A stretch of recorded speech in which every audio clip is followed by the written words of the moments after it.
National Herald case में Rahul Gandhi ED के सामने पेश हुए। ईडी के अधिकारियों ने राहुल गांधी से 2 राउंड पूछताछ की। इधर राहुल की पूछताछ के लिए बुलाया तो दूसरी ओर कांग्रेसी सड़क पर उतर आए और जमकर बवाल काटा। दिन भर चले सियासी घमासान पर देखिए ये विशेष रिपोर्ट। राहुल गांधी से ईडी की पूछताछ। नेशनल हेराल्ड केस में 2 राउंड की पूछताछ। ईडी ने बुलाया, कांग्रेस को गुस्सा आया। क्या राहुल गांधी को होगी जेल? कांग्रेस बीजेपी में सियासी संग्राम। ईडी के सवाल पर सियासी बवाल। सवालों की बौछार, कांग्रेस की ललकार। नेशनल हेराल्ड केस में राहुल गांधी को ईडी ने पूछताछ के लिए क्या बुला लिया, मानो सियासी भूचाल आ गया। दिल्ली में ईडी दफ्तर के बाहर कांग्रेस के बड़े नेताओं ने धरना प्रदर्शन किया, जिसमें राहुल गांधी की बहन प्रियंका गांधी वाड्रा भी शामिल रहीं।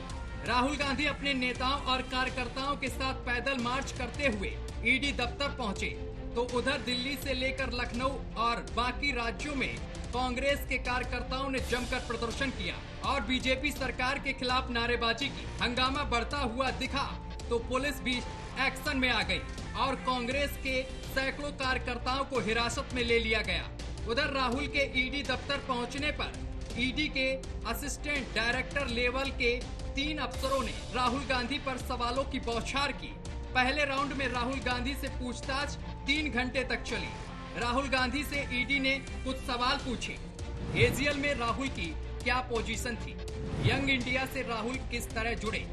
यंग इंडिया में राहुल के नाम से शेयर्स क्यों थे? पिछले शेयर्स होल्डर्स से राहुल की मुलाकात हुई। फिर लंच के बाद राहुल से दूसरे राउंड की पूछताछ की गई। उधर ईडी के अधिकारी राहुल पर सवालों की बौछार कर रहे थे, तो उधर कांग्रेस ने केंद्र की बीजेपी सरकार पर आरोप की बौछार कर दी। कांग्रेस ने पीएम मोदी पर आरोप लगाया कि उनके इशारे पर राहुल गांधी से पूछताछ हो रही है। सुरजेवाला ने कहा कि बीजेपी कांग्रेस के सत्याग्रह से घबरा गई है। केंद्रीय दिल्ली में कायर मोदी सरकार ने पुलिस के हजारों नाके लगाकर, हजारों पुलिस के जवान लगाकर केंद्रीय दिल्ली को छावनी में तब्दील करके अघोषित आपातकाल लगाकर यह बात साबित कर दी है कि कांग्रेस के सत्याग्रह को श्री राहुल गांधी और भारतीय राष्ट्रीय कांग्रेस के इस सत्याग्रह से मोदी सरकार की चूलें हिल गई हैं।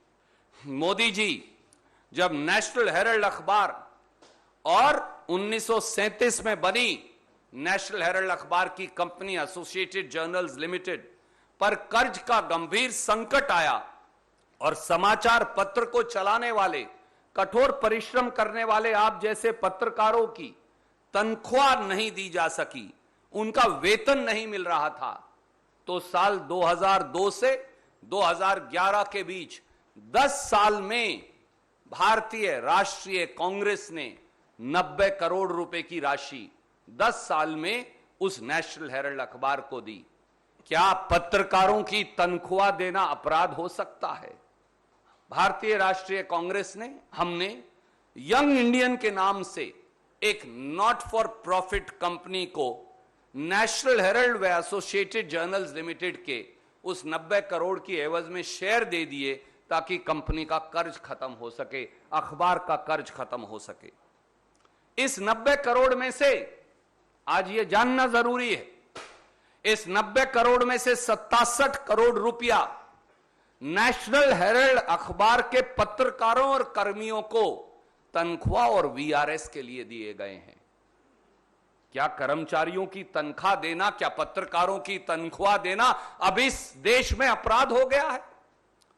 और 90 करोड़ में से 67 करोड़ छोड़ दें तो बाकी का पैसा भारत सरकार को दिया गया है, जो लीज मनी था उसके तौर पर, बिजली के बिल के तौर पर दिया गया है, बिल्डिंग के एक्सपेंसेस के तौर पर दिया गया है। क्या भारत सरकार का देना अब इस देश में अपराध हो गया है? उधर कांग्रेस के वार पर पलटवार करने के लिए बीजेपी भी अलर्ट मोड पर आ गई। केंद्रीय मंत्री स्मृति ईरानी ने प्रेस कॉन्फ्रेंस बुलाकर कहा कि कांग्रेस नेता खुलेआम एक जांच एजेंसी पर दबाव बनाने के लिए सड़कों पर उतर आए, क्योंकि उनका भ्रष्टाचार उजागर हो गया है। उधर बीजेपी नेता संबित पात्रा ने कहा कि मां बेटे जो बेल पर बाहर हैं, वो देश में सत्याग्रह नाम का ड्रामा कर रहे हैं। ये नकली गांधी नकली सत्याग्रह करके गांधी जी की आत्मा को तकलीफ पहुंचा रहे हैं। बापू महात्मा गांधी, उनकी आत्मा को आज जिस प्रकार से ठेस पहुंच रहा होगा ये हिंदुस्तान जानता है। राहुल गांधी आज नेशनल हेराल्ड केस में बेल पे बाहर है। ये पूरा विषय कोर्ट के सामने लंबित है। कोर्ट में भी कांग्रेस पार्टी और राहुल गांधी ने गुहार लगाया था कि उनके खिलाफ जो केस है उसे स्थगित किया जाए, उसे हटा लिया जाए, मगर कोर्ट ने नहीं सुनी।